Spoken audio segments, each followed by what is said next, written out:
नमस्कार दोस्तों। कहानियों की श्रृंखला में आज सुनेंगे मंजुला राणा जी की कहानी एक लंबी उदासी।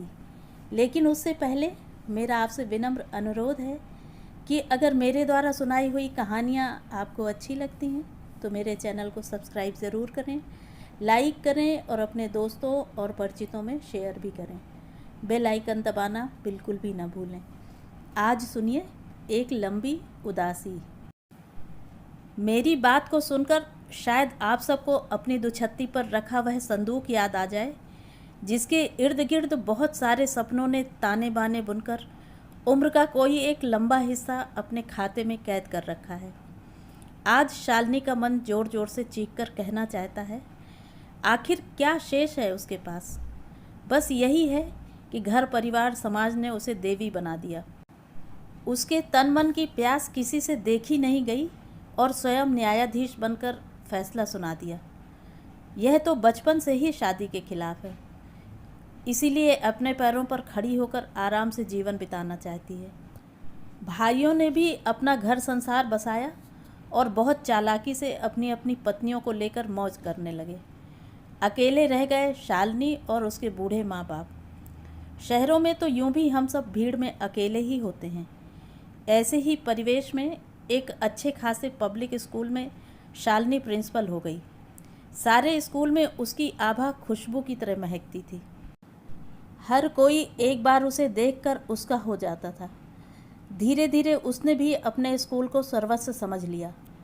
यूं भी समाज जब किसी को हवा देने लगता है तो वह कहीं का नहीं रहता।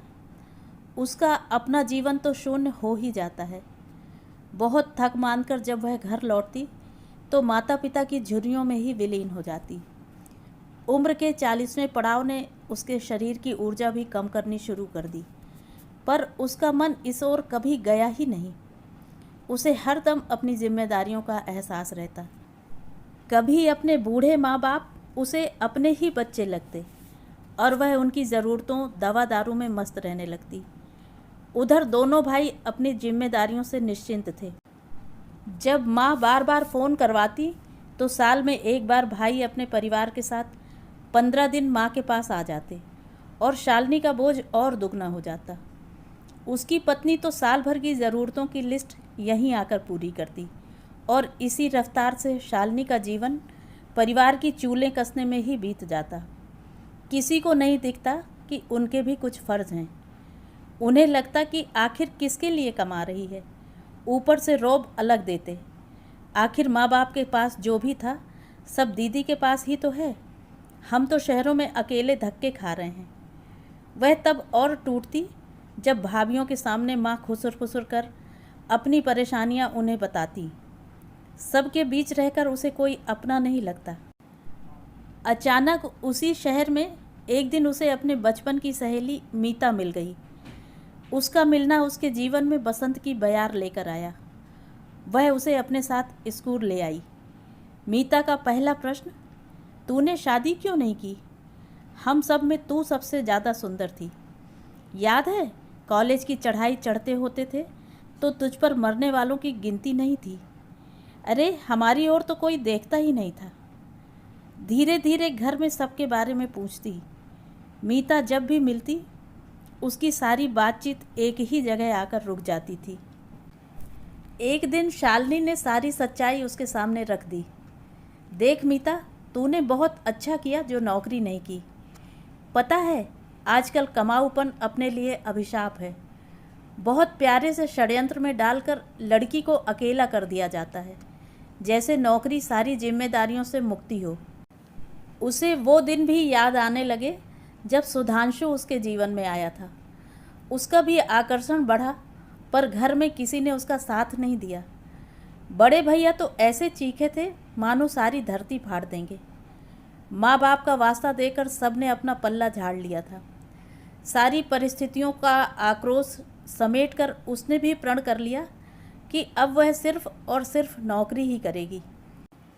मीता से ही उसे पता चला कि सुधांशु एक प्रतिष्ठित बैंक में मैनेजर होकर मुंबई में है, पर उसने उस हादसे की भी खबर दी कि पिछले साल सुधांशु की पत्नी डिलीवरी के समय एक नन्ही बच्ची को छोड़कर चल बसी। अब उसकी माँ ही उस नन्ही जान को पाल रही है। उसका मन गहरी आवृत्तियों में सिसक उठा। संसार में दुखों की सीमा नहीं है। मीता के आने से यह फ़ायदा ज़रूर हुआ कि उसे अपने दुखों को बुहारने वाला मिल गया। जब भी दोनों मिलते अतीत की बातों में उलझ जाते। मीता का पति भी उसका बहुत आदर करता था। सम्मान की यूँ तो उसे कमी नहीं थी। कभी कभी तो उसे लगता कि वह मानवी रही ही नहीं। यूँ भी छोटे शहरों में सब एक दूसरे के हमसफ़र होते हैं। उसका मन करता वह भी आम आदमी की तरह जिए, पर सारी मर्यादाओं का ठीकरा शायद उसी के सर पर था, जो उसे जीने नहीं देता। मीता की गृहस्थी देखकर उसके मन में भी एक हूक उठती थी। उसके बच्चों की किलकारियाँ तो उसकी छाती में ऐंठन पैदा कर देती, पर किसी को भी उसकी कसक सुनाई क्यों नहीं देती थी। पता नहीं क्यों इन दिनों उसमें एक परिवर्तन आ गया था। शाम होते ही एक लंबी उदासी उसे घेर लेती। उसकी माँ बार बार खाने का आग्रह करती, पर उसकी तो जैसे भूख ही उड़ गई थी। एक दिन उसकी माँ ने हाथ जोड़कर कहा, लाडो, हम ही बदकिस्मत हैं जो बेटी पर बोझ बन गए। क्या तू हमसे मुक्त तो नहीं होना चाहती? पर वह उन्हें कैसे समझाए कि 50 साल की उम्र में तो वह अपने आप से भी मुक्त नहीं हो सकती। उसका मन दया से भर उठता है और वह माँ के गले लगकर लगातार सिसकियाँ भरती रहती। वह कैसे समझाए कि उसके अंदर भी एक औरत रहती है। वह कैसे बताए कि तन के सुख और मन के सुख के बीच एक जीना सा अंतर भी है, जो उसे जीने नहीं देता।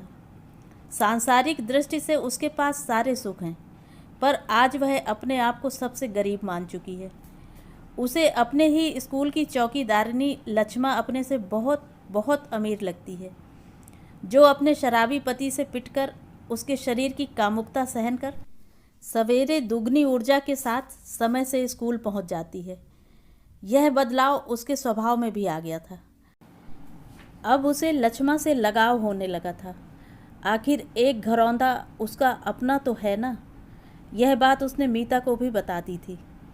दोनों सहेलियां जब भी मिलती, वह अपनी बातों की डोर सुधांशु तक खींच ही लेती थी। मीता, तेरे पास उसका नंबर है क्या? सुन, एक बार मेरे सामने उसे फ़ोन तो मिला। मैं तो बस उसकी आवाज़ सुनना चाहती हूँ। ऐसे प्रसंगों से वह खुद को ही संतुष्ट करती थी। उसका तो पहला और अंतिम प्यार वही था ना। उसे अपने भाइयों पर भी रोष आने लगता। आखिर अगर सुधांशु से शादी नहीं करने दी तो क्या कभी कोई दूसरा लड़का ढूंढा? बस उन्हें जैसे बहाना मिल गया और लगा दिया उसकी भावनाओं पर फुल स्टॉप। पर उम्र के इस पड़ाव पर जब तन भी सूखने लगा तो उसे किसी से शिकायत न करने में ही भलाई लगती। ये तो मन ही है जो सिसकने से बाज नहीं आता। बार बार अतीत में न जाने की कसम खाकर अब अपने स्कूल और अपनी जिम्मेदारियों में रमने का उसने प्रण कर लिया था। एक दिन अचानक उसका छोटा भाई उसके घर आ धमका और आते ही घोषणा किया, देखो दीदी, माँ बाबूजी ने भी बड़ी मेहनत से हम सबको पाला है। इनकी भी भरी पूरी गृहस्थी रही है। अब मैं और सीमा चाहते हैं कि घर के सामान की लिस्ट बना ली जाए। अब बुढ़ापे का क्या भरोसा, आज मरे कल दूसरा दिन। उसके सारे वजूद पर चींटियाँ सी रेंगने लगीं। मन किया फटकार दूं। आज तुम्हें इनकी गृहस्थी याद आ रही है? कभी इनकी आंखों को देखा जिसका पानी तुम्हारी याद में सूखना ही भूल गया? कभी बाबूजी की कमर याद नहीं आई जिसे असमय ही तुमने झुकना सिखा दिया? पर समय ने उसे दुखों का हिसाब रखना सिखा दिया था।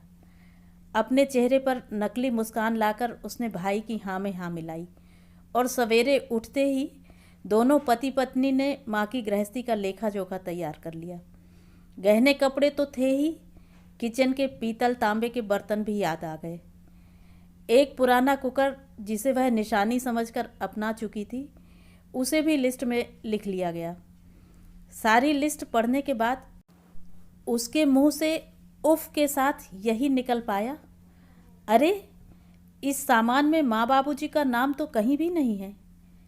तुम्हारे लिए तो वो भी निर्जीव सामान ही हैं, क्यों नहीं उन्हें भी बांट लेते। वह अपनी माँ का चेहरा भी पढ़ रही थी कि कैसे एक एक चीज़ को छूकर वह अपने अतीत को पकड़ना चाहती थी। उसे अपने बाबूजी की ज़्यादा चिंता थी, जिनका हृदय खून के आंसुओं से लबरेज था, पर आंखों में इतनी ताकत नहीं बची थी जो इनका खारापन सहन कर पाती। वह बहुत दुलार से माँ को आश्वस्त करती कि जब तक मैं जिंदा हूँ तुम्हें चिंता नहीं करनी है। उसके भाई यही तो सुनना चाहते थे। सारी लड़ाई खत्म करने की मुद्रा में अपनी पत्नी से कहलवा भेजा, माँ जी, दीदी ठीक ही तो कह रही हैं, भगवान ने सब कुछ तो दिया है, मान सम्मान, गहना पैसा, फिर आगे पीछे भी तो कोई नहीं, जितना चाहें खर्च करें। हमारी तरह थोड़ी हैं, अपने लिए एक पैसा नहीं बचता। सारा सामान 2 हिस्सों में बांटकर छोटे भाई ने अपने हिस्से का सारा सामान दिन में ही पैक कर लिया। उसने निर्लिप्त भाव से उसे विदा किया, पर इस घटना का उस पर कोई असर नहीं हुआ। उस दिन से उसे माँ बाबूजी और अधिक प्यारे लगने लगे। उसे अपने आगत की सारी संभावनाएं नज़र आने लगीं। अब किसी दिन बड़े भैया भी आकर अपना हिस्सा ले जाएंगे और उसके हिस्से में आएंगी ढेर सारी वर्जनाएं। अकेली लड़की को समाज से डर कर रहना चाहिए। लड़की घर की इज्जत होती है। अच्छा है माँ बाबूजी तुम्हारे साथ हैं, कोई उंगली तो नहीं उठा पाता। ठीक 15 दिन बाद उसके अंदेशे सच हुए और एक साथ ढेर सारे भाषण देकर भैया लौट गए। कोई उसे समझने का प्रयास ही नहीं करता। अब उसे लगने लगा है कि वह भावना शून्य होती जा रही है। किसी के आने या जाने का कोई असर उस पर पड़ता ही नहीं। एक मशीन की तरह वह सबके लिए एक सुविधा है।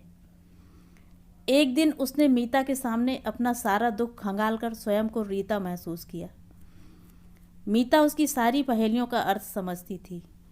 उसका भी मन करता था कि शालिनी का दुख बांटे, पर उसने तो विकल्पों के सारे प्रश्न शून्य कर दिए थे।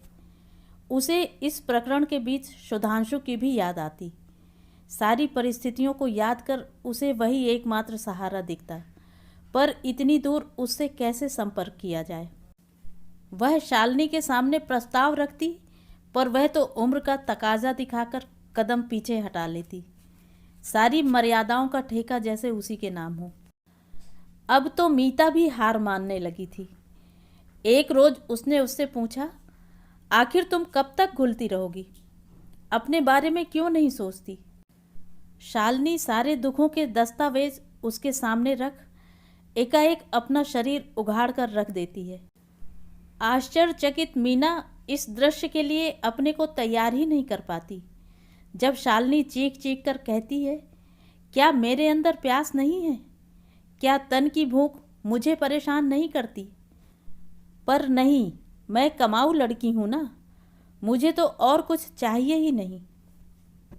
मीता सारे घटनाक्रम से स्तब्ध कसम लेती है कि अब भविष्य में इस विषय पर बात ही नहीं करेगी। कई दिनों तक शालिनी की सिसकियाँ उसे जीने नहीं देती। अपने को संयत कर वह फिर उसके स्कूल पहुंचकर देखती है कि शालिनी पूरी तरह बदल चुकी है। सारे रंगों को छोड़ उसने सफ़ेद रंग की साड़ी पहनी हुई है। उसका चेहरा किसी संत की कांति से दमक रहा है। वह आज उसके साथ उसके घर आती है। वहाँ आकर पता चलता है कि उसने माता पिता का प्रबंध उनकी इच्छा से वृंदावन के एक आश्रम में करवा दिया है। अब उस कमाऊ बेटी के घर की दुछत्ती पर एक खाली काले रंग का संदूक बचा है, जिसे वह माँ बाप की तरह सहेज कर पूजती है। अब यही एक निशानी है जो उसके पास है, क्योंकि शहरी बेटों के आलीशान बंगलों में इसके लिए कोई जगह नहीं। तो ये थी कहानी। कहानी आपको कैसी लगी? कमेंट करके ज़रूर बताएं।